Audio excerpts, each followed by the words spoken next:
by Alex Smith, James Pierce, Jesse, and Hannah. Wow. Piers. So, I chose to use the song White Rabbit to represent the 60s. White Rabbit is a song by Jefferson Airplane, written by Grace Slick, and it was released in 1967, which was actually the year of the Summer of Love. So if you know about that, it's about the hippie movement that started in San Francisco. Over 100,000 people migrated to San Francisco during the Summer of Love, which is where Jefferson Airplane were based. Actually, I didn't know about it. I thought they were. But, yeah, the song has lyrics such as one pill makes you smaller and the other one makes you...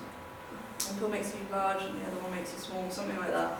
And it's a reference to Alice in Wonderland and the stuff she experienced there, but it's also, she said in an interview that it was sort of a slap at parents who read those novels to children and expected them to not do drugs when they grew up. So yeah, and it's just, it has lots of references to hallucinogenics and stuff, which was a big thing in the 60s. And it really, yeah, and it was actually one of the only songs with drug references in the 1967 to get through censored radios. So it got out to the mainstream public and stuff. So it kind of worked as advertisement for the hippie culture at the time.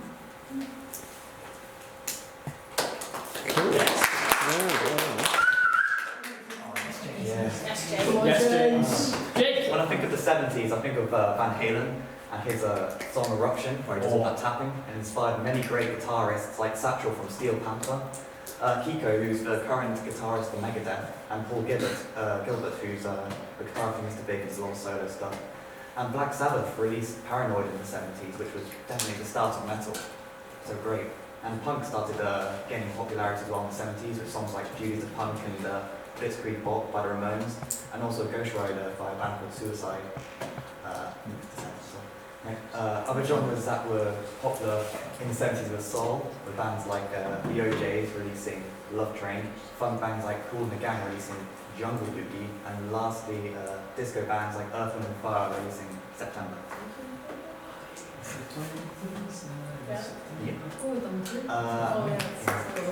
So in the 70s, very popular songs were Hold the Line by Toto, which is a classic rock song, and it was made in only 2 hours, so it's quite impressive. And the other song is Ohio by Neil Young, which is a protest song about the shootings in Kent State University, where 4 students died. Great. Wrote about Madonna, so that's what you really learn. Madonna was a very significant artist in the 80s. She was a singer, dancer, actress, businesswoman, humanitarian, huge importance for the public because she had such an outgoing image and was frequently reinventing herself with the public, which the public constantly followed and idolised. A lot of her songs and performances represent sexual freedom and liberation, empowerment and confidence in embracing being a woman. Some of her iconic hits, like A Virgin, Material Girl, and Public Don't Preach, are examples of bold statements to shock the public and symbolise the rebellion and typical expectation of women. Although she did not write these records herself, her performances and videos of these songs are iconic and memorable to the public and still remain influential to this day. Cool. Oh yes, I love this. Yes. Who doesn't love this? So, the song I picked that came out in the 90s was Rape Me by Nirvana. The song was written by Nirvana's frontman and primary songwriter Kurt Cobain in May of 1991 and performed, of course, by Nirvana, whose members, as I said there. The song itself is a hard rock slash grunge song, and Kurt wrote the song as an anti-rape song, with the song telling a story from the point of view of a victim within a rape scenario. However, due to misinterpretation of the song, song's meaning, Kurt had to frequently explain to interviews about the song, explaining the song as a song of defiance towards rape. The song itself was displayed on multiple occasions in 1991 by Nirvana. Most well performed in Paramount Theatre in Seattle in October on the 31st. I'm sorry. But the song gets its first studio recording in October of this next year. As a demo session in Word of South in Seattle. The final version of the song was recorded in Minnesota for the band's third album In Utero. The most clear effect using the song was the clear distortion that Kurt loves. It's like most of Nirvana's songs. The song used the layers as a vocalist, primarily Kurt screams towards the end. The drums were recorded in a large room in order for the drums to echo, not just through the song, but through the album in general. The song recorded the basic track, so just the drums, guitar and bass, is in a short space of time, before listening to the song on basic track back to see if there were any new cymbals needed or adding any new string parts. So,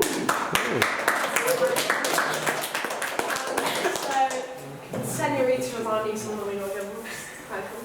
And it's by Shawn Mendes and Camila Cabello, which are both popular artists in the 2010s, as Ryan said to me to say. So this song actually wasn't written by... Turn your phone off. This song actually wasn't written by Camila Cabello and Shawn Mendes. It was written by Ali Tamposi and Andrew Watt, who have co-written hits for Little Mix, 5 Seconds of Summer, etc. And it was written during the spring of 2018. But they originally had the idea to write it when they were in a writing session with Charlie XCX and Clean Bandit's Jack Patterson. And Andrew Watt recruited someone else, 2 other people to assist them with writing. And the fact that the song was written for the artist by several writers is a common occurrence in most chart-topping songs these days, and mostly not written by the artist himself. And the song was later released in June. And weirdly, they both recorded their vocals separately because they're all busy, and I think he was on tour, I reckon. Because he had to lay down his vocals before a run of 4 nights at the O2 Arena in London, which he had been planning to rest his voice for, so he wasn't planning to do his vocals then. And the first time Camila and Shawn were together in the studio before the track was released was only 2 weeks before the track was released, so it's a bit last minute, I reckon. And the genre of the track is kind of like romantic, pop Latin, describing kind of intense, passionate relationships, which kind of people do relate to in this day and age, and I guess, also she's from like Latin America, so I guess that's where that idea came from. Cool. Basically, I'll show you Revolution Is My Name, a song by Pantera, 2000 era. And it's produced in 1999 with Sterling, Brookfield, Pantera, and mass production of CDs format. Length is 5 minutes 19, a very long aggressive song, riffing and amazing breakdowns. And the genre is groove metal, thrash metal, heavy metal apparently, but yeah. Very distorted high gain and treble.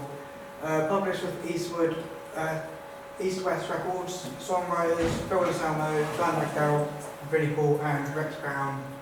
When released, Revolution Is My Name reached number 28 on the Billboard's mainstream rock tracks, remains the only single that was originally written in the band to chart in the United States. The song was nominated for the Best Metal Performance in 2001 Grammys, won a 2000 Metal Edge Reader's Choice Award for the Song of the Year. The song's music video was voted as the 15th greatest track metal video of the 21st century on Headbangers Ball in 2005. The music video for the song is a mix of various takes between performances from the band and live footage. Also contains comical snippets of sitcom interpretation of the band's childhood. Musicians are portrayed as small kids with facial hair, included listening to Led Zeppelin, ZZ Top while jumping onto the bed and playing oversized instruments. The video also includes flashes of the band's influence such as Black Sabbath and Kiss. Dimebag Darrell uses Digitech whammy foot pedal. Revolution Is My Name is one of the first few Pantera songs to feature the cowbell. Lyrics in the song are about childhood and frustration with wars and major global issues, need for change, and informative people understand what they're coming from and why it's important. And the lyrics are as follows at the bottom. Yeah.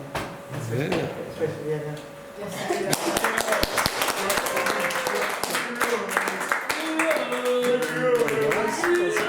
Great presentation. I really enjoyed that.